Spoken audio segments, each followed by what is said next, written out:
समस्या ये है। जवाब दूंगा। ये 26 जनवरी को क्या करेंगे, इनका पर्पस क्या है, इनका लीडर क्या है, इनकी मकसद क्या है, किसके लिए दौड़ रहे पता ही नहीं है। सब अपनी डफली अपना राग, अपनी डफली अपना राग। करना क्या है? इस आंदोलन के बाद आपने पूछा साफ साफ, अब क्या रास्ता निकलेगा? सरकार ने साफ कहा कि कोई प्रपोजल दीजिएगा, कोई प्रपोजल बना नहीं है। ये कंफ्यूजन क्रिएट करने की या कंफ्यूजन प्रोलॉन्ग करने की बीमारी है इनको। आइए क्या जवाब देंगे? आजम खान की भैंस ने किसान नहीं छुड़ा रही थी। आजम खान ने तो किसानों की सारी जमीन हड़प कर ली, एक से एक मुकदमा लगा हुआ, उन पे बेल पे है, कोर्ट ने प्रथमा दृष्टिया में सही माना।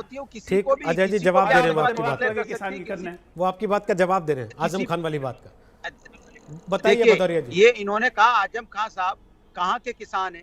अरे आपको पता नहीं, सरकार तो किसी के ऊपर भी मुकदमे, फर्जी मुकदमे लगा के किसी को भी जेल में डालती। जब किसान धरने पे बैठा है, उनको चोर डकैत तो उनको आतंकवादी और उनको पाकिस्तानी बता सकते हैं, तो भाई हमारी समाजवादी पार्टी के किसी व्यक्ति पे लगातार, समाजवादी के कार्यकर्ताओं पे इंक्लूडिंग हम आपके सामने जो बैठे हैं, लगातार धाराएं लगाते रहते हैं। लगातार किस बात पे लगाते हैं भाई? हम आतंकवादी नजर आते हैं क्या आपको? समाजवादी अगर लोकतांत्रिक तरीके से घर भी तोड़ दिया करती है तो आप धारा लगा जेल में डाल दोगे। घर भी तोड़ दिया, आपके साथ यही मुख्तार अंसारी का घर भी तोड़ दिया, मुख्तार अंसारी का घर भी तोड़ दिया। बड़ी गंदी सरकार है। अरे घर किसी का भी तोड़ो, जो योगी सरकार बड़ी गंदी सरकार है। आपने फर्जी इनकाउंटर भी कितने किए हैं? आपने कितने फर्जी इनकाउंटर किए हैं? महिलाओं के साथ अत्याचार हो रहा है तब तो आवाज भारतीय जनता पार्टी का घर तोड़ दिया, बड़ा गलत किया। इनकाउंटर करते तो आवाज का घर तोड़ दिया, बड़ा गलत किया। सरकारी जमीन पे बनी हुई थी। से लोग परेशान है तो बात नहीं करोगे। बिल्कुल बेकार है योगी सरकार, नहीं उत्तर करना चाहिए, तो खत्म नहीं हुआ ना। संपत्ति जब्त नहीं करनी चाहिए, लगातार बढ़ता ही चला जा रहा। कर लिया आपने, आजम खान को डिफेंड कर लिया ना।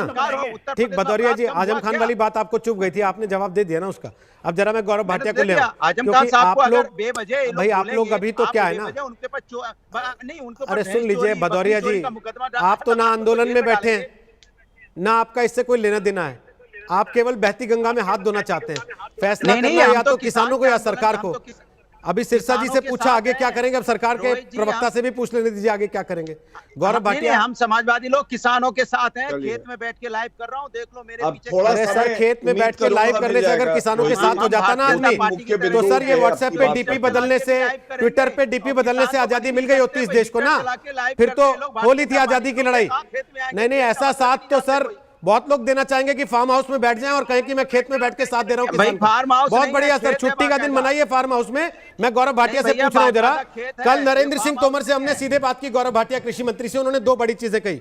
एक कि किसान बिल वापस नहीं होंगे, हम सरकार की बात कह चुके हैं, अब किसानों की तरफ से प्रस्ताव का वेट कर रहे हैं। दो, एमएसपी पर हम अभी कोई कानून लाने वाले नहीं है, हां उस पे कानून लाने के लिए हम किसानों के साथ कमेटी में बैठ के विचार करने को तैयार हैं। तो फिर 26 जनवरी के बाद क्या बदलेगा?